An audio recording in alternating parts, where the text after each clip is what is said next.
Okay, so directions here say in exercise 36 through 30, or 33 through 36, find a polynomial function that has the given zeros. So I'm doing 35. So I always do x and then change the sign. So it'll be x minus 3. And then that first initial term is positive 2, which means it's x minus. But that negative is going to get distributed to both, so I keep it in the parentheses. And then x plus 2 plus root 3 still starts with a positive 2, so it's still a negative. But I keep it in the parentheses because it's going to impact both. And then distribute out the negative.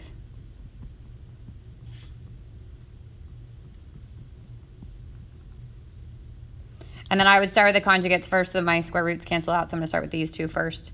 Okay, so the x minus 3 stays on the front. And then do the first term times all 3, x squared minus 2x minus root 3x. And then go to the second term.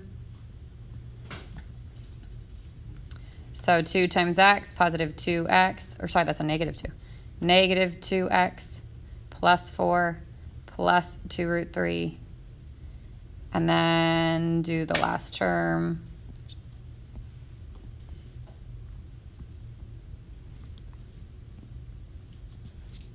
Positive root 3x minus 2 root 3 minus 3. From that, you should be able to cancel out the roots, right? So negative root 3x and positive root 3x cancel out. Positive 2 root 3 and negative 2 root 3 cancel out.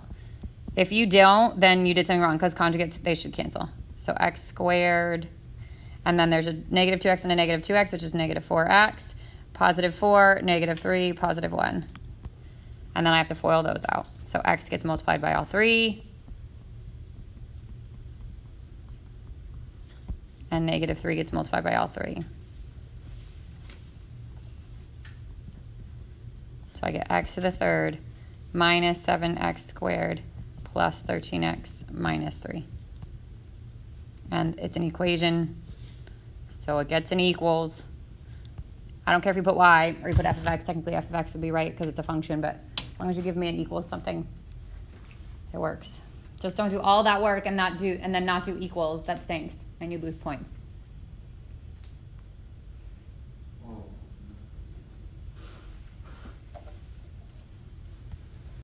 So you're actually going to start with your graphing calculator portion this time. You're going to get that part, okay? They're color-coded, so one's going to be blue, one's going to be white. You'll know that if I have this one, I'm allowed to use my calculator. And then when I'm done with the calculator, all you'll do is you'll keep the paper, because I'll let you use it for scrap, the back is blank.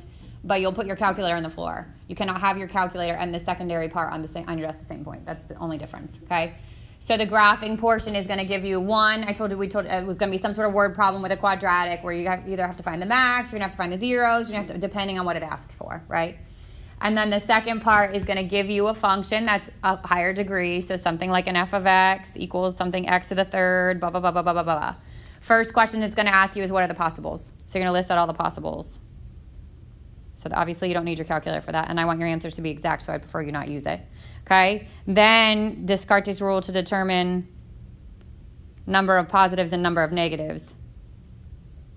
So this is where you're going to count your sign change, right, for the positive and reduce it by 2 if you can. Plug in a negative x, simplify it, and then count, and that's the number of negatives. And then it's going to say use your graphing calculator to identify the one real root you're going to be able to find from your graph.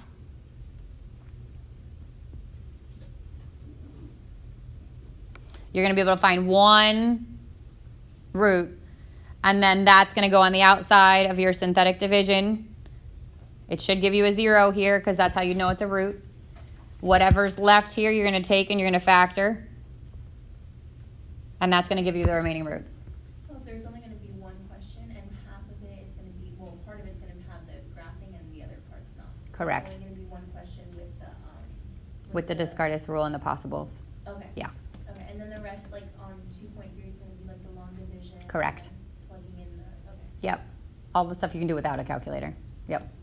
When you use synthetic to like bring it down a degree, do you just keep doing that process until you get to like something you can factor? So yes, in general, that is how it works. Your test, I don't want you sitting here doing it over and over again. You're only gonna need, it's gonna be an x to the third. Okay. and you're going to need one root. You're going to get that one root from your calculator. You're going to bring it down to squared, and then you can either factor or use the quadratic formula. Something will get you the rest of the roots. The one that you use for the synthetic, like the root that works, that ends up being one of your answers? Yes. Right. Yeah, so when it says, it literally says, use synthetic division to reduce it a degree, then find the remaining roots and list all the zeros. So all the zeros at the end is going to be the one that you found from your calculator plus the other ones that you'll find from factoring. Yep.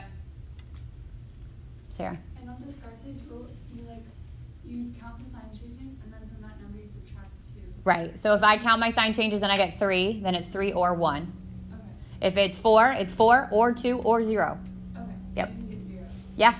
Yeah, because remember, the reason why it's an or is because the other kind of roots that you can have for, God bless you, for these functions are imaginary roots. And imaginary roots you won't see on a graph, and they come in pairs. So you might have, that's why it's 3 or 1. So I could have 3 negatives, or I could have 1 negative and 2 imaginary roots. That's what's happening there. That's why we go by 2. And that's what, like, the end of this chapter, we're going to get an imaginary roots. You'll see that happen a little bit more. Yeah. So if it is x to the 4th, you divide by... So if it was, but it won't be for tomorrow, but let's just say it was x to the 4th, you'd have to find either one root that would then lead it into something that you could factor by grouping, which has happened, right? Or Or you'd have to find different 2 roots. Yeah, okay. Yep, you'd bring one root, which is what the one example in the homework, in the review, gives you 2 roots, right? Yeah, So you use the first one to reduce it to the 3rd power, you use the second one to reduce it to the 2nd, and then you can find it. You can group, so you gotta divide Yep. by different. Yeah. So once you, this Karthik rule, once you have all of those numbers, so if you had 2 possibles of negative, then you count the negative possible. So when you're figuring out how many possibles there are, or when you're verifying? I'm confused, I don't know how to explain it. So you have them in numbers that you could get. You Your could have possibles. -2. You could have 2 negatives. Uh-huh. So then when you're doing the synthetic division to prove it. So normally you would use this Karthik. You're going to use it in 2 ways. One is if I have my bank of possibles and I had 30 possible roots, right? And I used this Karthik rule, and this Karthik rule told me that there was 1 negative root. Then I would probably try all my negatives first because I know at least one of them is going to work. If I had this Karthik rule and it said 0 positive roots, now I know to eliminate all my zeros. But that's when you're doing trial and error. So when we're doing this one, I don't want you to spend 30 minutes doing trial and error, right? So I'm giving you the calculator so you can find 1 root. So that would be one way to use this Karthik rule. The second way is if it says 2 positive or 0 positive and your answer has 3 positive answers, you did something wrong. So it's also for you to confirm what your answer should look like. Esty. I have 2 questions. So the possibles is the plus or minus factors. Last over first. Yep. Last over first. And then And you're just going to reduce them. You can keep it plus or minus at the front, but if I have something like 4 over 2, you need to simplify that. it's not going to be like the one in the number 6. Where was 300? No. And then the other one was there's going to be a question where we're going to have to use a quadratic formula, or are we going to have to? This one should be factorable. I haven't made the makeup yet. There's only so many numbers that I can come up with, to be honest with you. So far, they're all factorable, okay? To get points that are factorable and also small enough to graph. It's taking me a long time. So those will be, for now, they're factorable. If they're not factorable, then you use the quadratic. Or if you're not great at factoring, you can use the quadratic. But for right now, the ones I've got are factorable. Do you mind doing the long division example? No, you want to give me the one that's on the review? Yeah. Okay. Can you do 47? All right, so we're doing the long division. So the first thing you need to do, whether it's synthetic or long division, is make sure they're in decreasing degree order and every single term is there. For the dividend, it's fine. For the divisor, it's also fine. So then I write what's inside.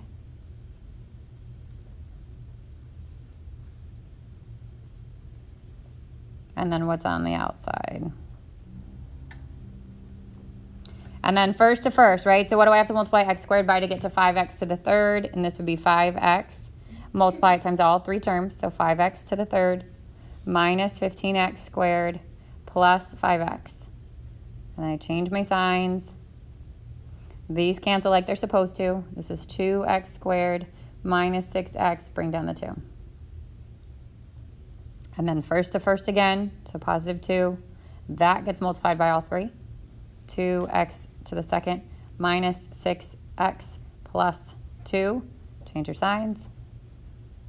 Cancels, cancels, cancels, remainder 0. So the quotient here is 5x plus 2. If it had a remainder, the remainder would go over the divisor. Okay? You'd add it or subtract it depending on what that leading term is. But because there's no remainder, that's your only answer. So you're only multiplying like from the first. To figure out what goes to the top, you only look at the first ones. Okay. Yep. Now this. If you had like something like x to the third plus 0x, like you're doing synthetic, can you just take out the 0x When you're writing the answer? Yeah. So if your answer said x squared plus 0x plus 2, then your answer is just x squared plus 2. Yeah. I don't know if I'd mark it wrong if you have it, but you don't need it. And then if you have like no remainder, you Just leave it, just like 5x plus 2, just like that. Yep. Sarah. And it's always plus 0x, right? Plus. You never said- Well, it doesn't matter Okay. because 0 is 0, right? Doesn't matter if I do positive or negative. There's nothing going to be adding or subtracting from there. Lisa. Since this is like 0x and this is 0x, it's fine. You'd like have to drop down both of them at the same time. You're basically bringing that down to hold so that the place values line up. Yeah.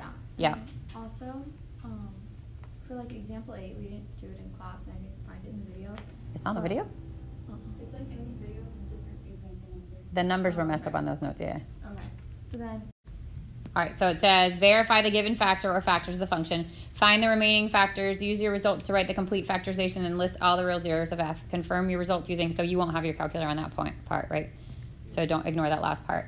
But the first thing I'm going to do is do -6 on the outside. So -6, this is in decreasing degree order. Nothing's missing, so 2, 11, -21, -90. Bring this down.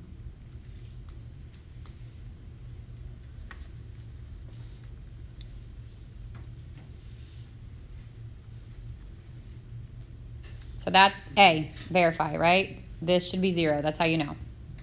B, find the remaining factors. 2x squared minus x minus 15 is my quotient, right? So now I got to factor that, right? So 2 ways. Either set up your trial and error. This would be 2x and x, and these would be factors of 15, like 3 and 5, right? Or switch that around, 5 and 3, or 1 and 15. So because I want the bigger one to be negative, this could be 3, and this could be 5, right? That'd be -6 and +5. That works. These are your remaining factors, so that's B.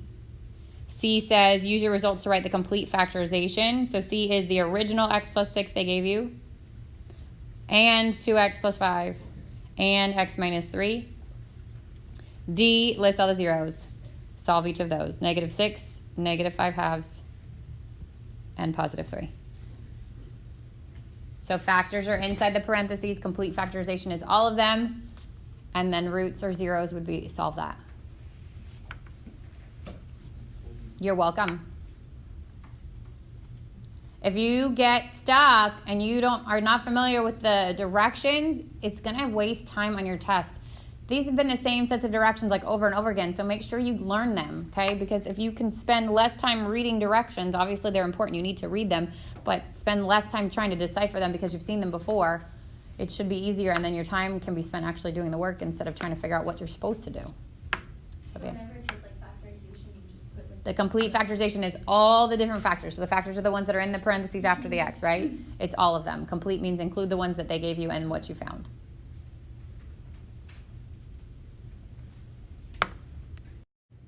All right, so long division. First thing you want to do is look at your polynomial and make sure they're in decreasing degree order and not missing any terms. This one's missing a 0x to the third and a 0x. So underneath the bar goes x to the fourth plus 0x to the third minus 3x squared plus 0x plus 2. And then I do the same thing with the bottom. This is also missing an x term, so this would be x squared plus 0x minus 1.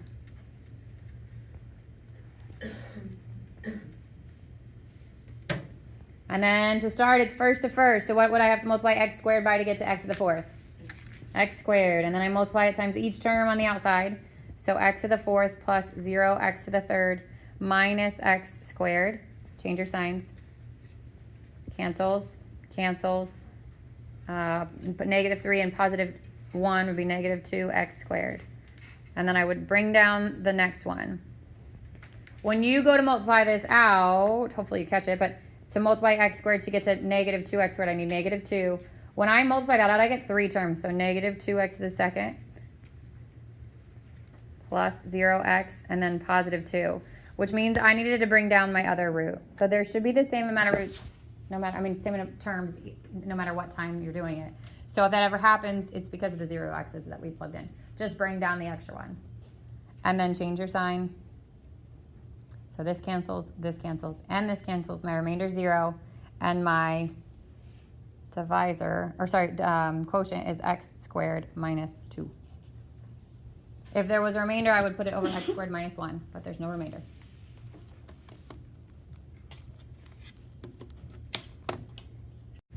All right, so 63 says use the rational zero test to list all the possible rational zeros. So I'm doing possibles. Plus and minus last over first.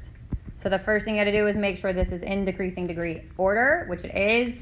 Okay, factors of the last, which is 3, would be 1 and 3. Factors of the first, which is 4, is 1 and 4 and 2. So then I have to put each of these over each one of these. So 1 goes over 1 and 3 goes over 1.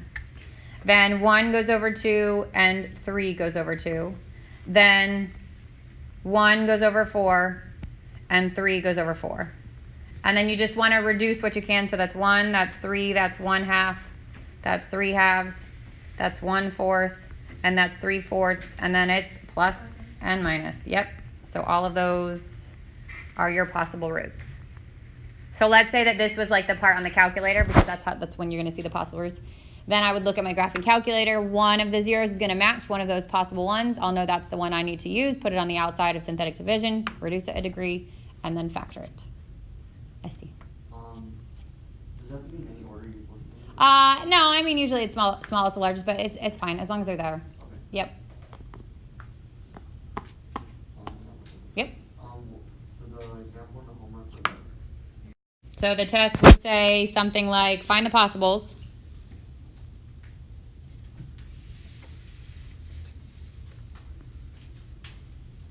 Then use Descartes to find the number. Are you writing it? Yes, is it slow? There it goes. Okay.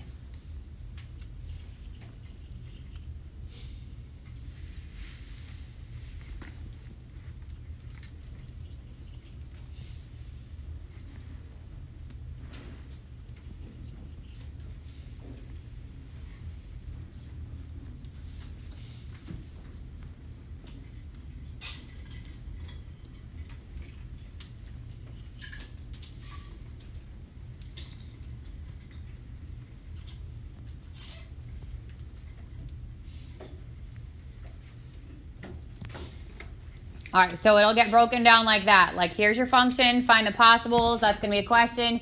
Use Descartes' rule to find the number of positive or negative rational roots. That's the second part. Then graph it, okay? And from your graph, identify one of your roots. God bless you. And then, so the graphing part itself is not worth points, but you're going to show me your graph kind of like last time so I can approximate like where you're coming from. And then use synthetic to reduce it a degree. And then find all the remaining roots. Okay, so that's like the process, and this part you will have a graphing calculator on. So if I start with the possibles, how do I find possibles? Last over first, right? So factors of last over the factors of the first. So the first here is 6, the last, and this is already in order. You need it to be in decreasing degree order, right? So 10 factors are 10, 2, 5, and 10. 6 are 1, 2, 3, and 6. So I put all the last ones over all the first ones. So I'm going to take 1 and put it over all 4 of these. So I get 1 over 1, 1 over 2, 1 over 3, 1 over 6. Then I do 2 over all of these. So I get 2 over 1, 2 over 2, 2 over 3, 2 over 6. Then I do 5 over all of them. So I get 5 over 1, 5 over 2, 5 over 3, 5 over 6. And then I do 10 over all of them. And I get 10 over 1, 10 over 2, 10 over 3, 10 over 6. And then I need to reduce them and only list the ones that are not repeated, right? So I get 1, 1/2, 1/3, 1/6. 2 over 1 is 2. 2 over 2 is 1, I already have it. 2/3. 2 over 6 is 1/3, and I already have it. Then I go to the next one. 5. 5 over 2. 5 over 3. 5 over 6. Then I go to the next one. 10. 10 over 2 is 5, I already have it. 10 over 3. And 10 over 6 is 5/3, I already have it. And then I put the plus and minus in the front. And this is my bank of possibles.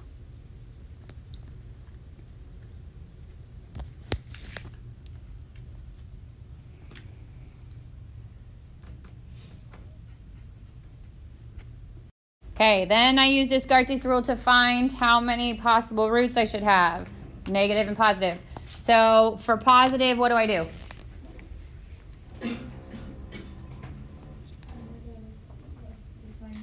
Just count the sign changes. So again, it should be in decreasing degree order, which this is.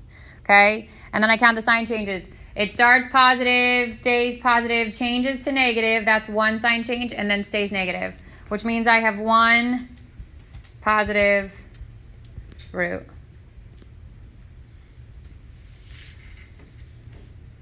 When you count that, does it matter to what sign it changes? Nope. Like if it goes from positive to negative or negative to positive? Nope, as long as it's a change. And then for the negative ones, I'm going to plug in a negative x.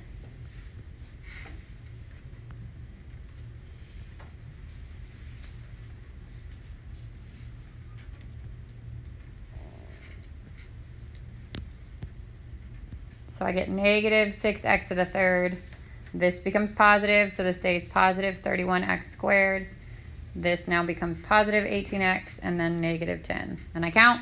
There's one sign change, stays positive, second sign change, which means there are two negative, or 2 or 0. Why do you switch the x? Why don't you just keep that? Because that's what you do for to test for negative. So for positives, you leave it. For negatives, you make it a negative and then switch the sign. And then remember, if it's greater than 1, we subtract 2 from it. And it's that, the first one, or that one. So this is 2 or 0 negative roots, which will appear at some point. All right, so now I'm going to type it in my calculator. So y equals 6x to the third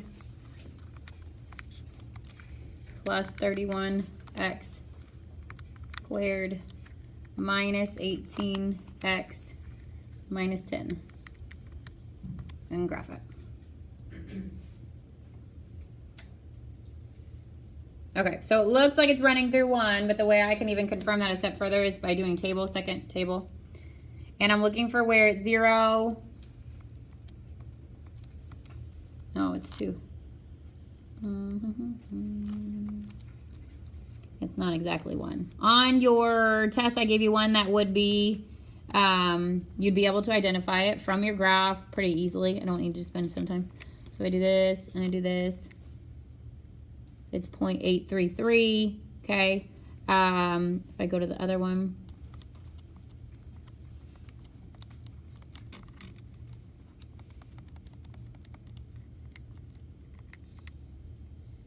.354.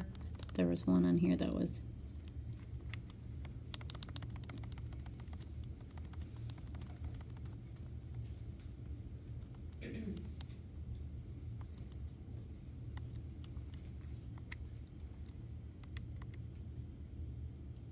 5.6. Okay, so let's say this is your actual, because I'm a cheat.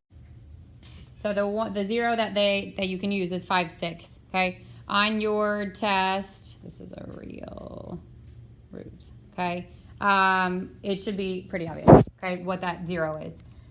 But it should come from your possible bank, right? So 5.6 is on my possible banks. I know that's one of my real roots. So then you want to reduce it a degree so that you can either factor or use quadratic, right? So in this case, we have to put 5.6 on the outside. So 5.6 would go on the outside. Whatever 0 you're going to get from there would go there. 6, 31, negative 18, negative 10. There's nothing missing, so I don't have to plug in any zeros. 6, 5 times 6 is 5. This is 36. Multiply it again. This would be 30. Add it. That's 12. Multiply it again. It's positive 10. And I get a 0. So now I've got 6x squared plus 36 minus 12, or plus 12, sorry. 36 6x plus 12. I can actually even take out a 6 this time. 6x squared plus 6x plus 2. Make it a little bit easier on myself. Okay? The ones on your tests are going to be factorable at that point. Okay? That's the good news. I haven't made the makeup yet. I'm going to try. There's just like only so many numbers that I can get that are fit on your graph that are also factorable. So right now they're factorable. If they were not factorable, then I would take this and use the quadratic formula with it, right? There's no factors of 2 that add up to 6. So I would say that A is 1, B is 6, and C is 2. Negative B plus or minus the square root of B squared minus 4 times A times C all over 2 times A. And I get negative 6 plus or minus the square root of 36 minus 8 over 2.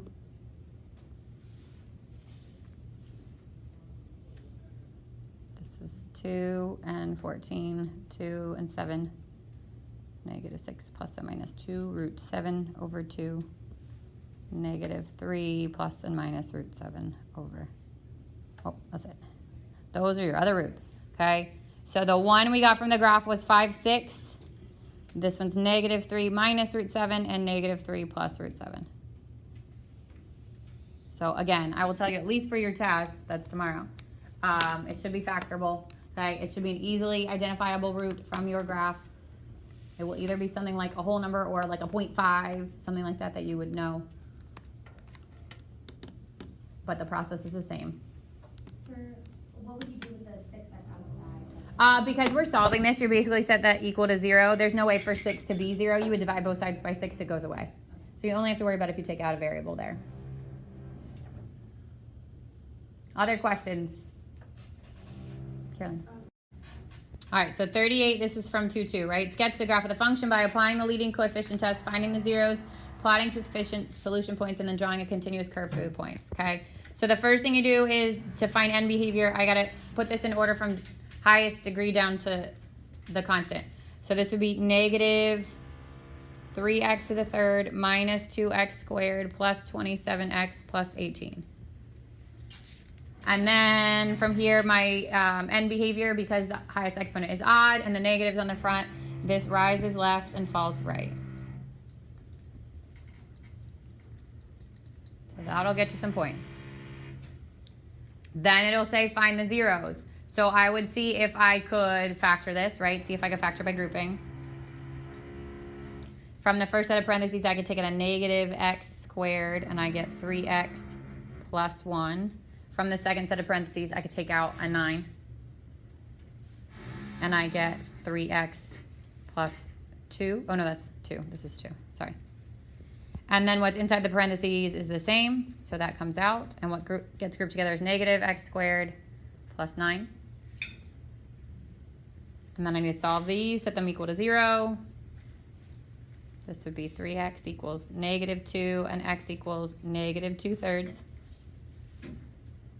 This, I can add the x squared to the other side. So 9 equals positive x squared. X equals plus and minus the square root of 9, which is positive and negative. 9, which is positive and negative 3. So my zeros are negative 3, negative 2/3, and positive 3, and each one only occurs once. So I have a multiplicity of 1. If you don't put a number there, I'm assuming 1, obviously, because you know that's a root. With me so far? Yeah. It's going to ask you for your y-intercept. So if I take this and I do plug 0 in for x, this would be 0, 0, 0, here, here, here, and I get y equals 18. So x would be 0, y would be 18. That would be your y-intercept because it's an additional point that you can use. Okay, so I'm going to start with what I've got for my zeros, which is negative 3, negative 2/3, and positive 3. I know my arrows rises to the left, falls to the right, and it's going to cross through these. So it's going up, down, up, something like that. But I got to figure out how far in between, right? I know this is 18, so this is way up here. So that curve goes all the way up. And then I would plug in something like negative 1 or negative 2 to see what happens all the way at the bottom, because you got to know how far down to go there. So I'll just do negative 1, because I would say pick a point in the middle-ish. Okay, -1 and -2. I would split the difference, and -1's a lot easier to plug in.